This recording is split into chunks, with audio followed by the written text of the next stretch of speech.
name is Amy Clava. I'm from First Baptist School in Rosemount, and today I will be doing an oral interpretation of poetry. The poem's title is The Marine's Farewell by Josephine Hull. Evening had painted the sky with crimsoning gold across the crest of the sun, and the curtain of the night was held fast in the east with a star. The town lay basking in the warm sunset, the steeple of the little church glowing white above the green of the trees. The streets filled with the noise of leave-taking, people hurrying home for a night of rest. The streetlights at each corner were beginning to gleam out their welcome to any who lingered there in the dark.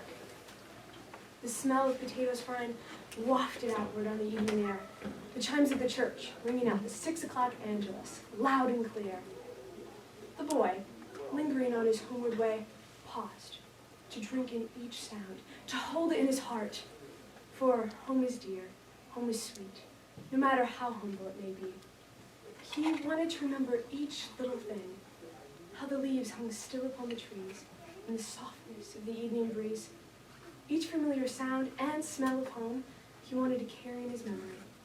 It would be a healing balm to the heart of a lonely Marine on a battlefield in Vietnam.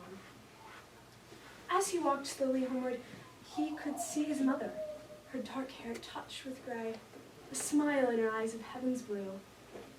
He would miss her tender care, the many things she did for him. A button sewed in place, a mended tear, a favorite dish cooked the way he liked. Home, he thought. What would it be without my mother there? He knew that when he was far away, a lonely Marine in a foreign land, his mother's prayers would follow him to a battlefield in faraway Vietnam. Then there was Dad. How well he remembered when he was 7, and Dad had taken him on a fishing trip. And the only fish he had caught had got away. He'd cried out in his disappointment. And Dad had said, "There's no use to cry, son. The world is full of disappointing things. Just remember, no matter how bitter you feel, it's better to smile your troubles away. It will make for a better tomorrow." Good old Dad, who said so little, whose hand clasp meant so much, and whose silent prayers could follow a boy who didn't feel so terribly brave, but who went to war, a Marine, to fight for the freedom of the world in faraway Vietnam. Then there was Sis, with her pigtails flying, riding her bike or shouting in glee, that little sister he liked to tease, but loved just the same. Bill, young Bill, who at 14 was long and lank and lean, who loved to swim and play a game of ball, who eyed his brother's duffel bag with curiosity and exclaimed, "But gee, what fun to be a Marine and fight for the freedom of the world in faraway Vietnam." The boy kept his counsel, but he thought, "I'm going to Vietnam to fight a jungle war, so all the boys like Bill can stay at home in safety." Then he thought of Mary, with hair of brown, a smile for him, a soft, small hand. To think of her was to think of a little house upon a hill, beneath a tree, a garden plot, work and play and happiness. To think of spring and hope and love and music, soft and low. She would be waiting still, while he fought for freedom's sake in faraway Vietnam. One by one, the days passed, oh, so slowly for the family left behind. Letters came, but not so very often. And then, there were no more. The mother's hair grew grayer.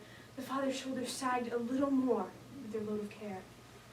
There was silence, somehow, in the house. Their Marine was far away. Then one day, it came. The telegram that told them all. "Lost in action," it said. Lost, Marine, in a stinking jungle in faraway Vietnam. The church bell tolled the dying day, as one and all in the little town gathered there to pay homage in a dedicated memorial to one they all held dear. Softly and clearly, the voices of the choir rose and fell to bring comfort to hearts made heavy with a load of silent pain and unshed tears for a lost Marine in faraway Vietnam. Born to die young in what must not be a useless cause, we can but hope the years will teach the boy that this war was fought for freedom's sake, even though bought at the price of many broken hearts. But those who died did not die in vain. They left a heritage of freedom to mankind, written in blood upon the pages of history, to last forever down through the ages, a message borne home at last to us down the path of the years, a message of hope, faith, and love, a message written in our tears, a message for all free men to hear, in the last fond farewell of a Marine who fought and died in Vietnam.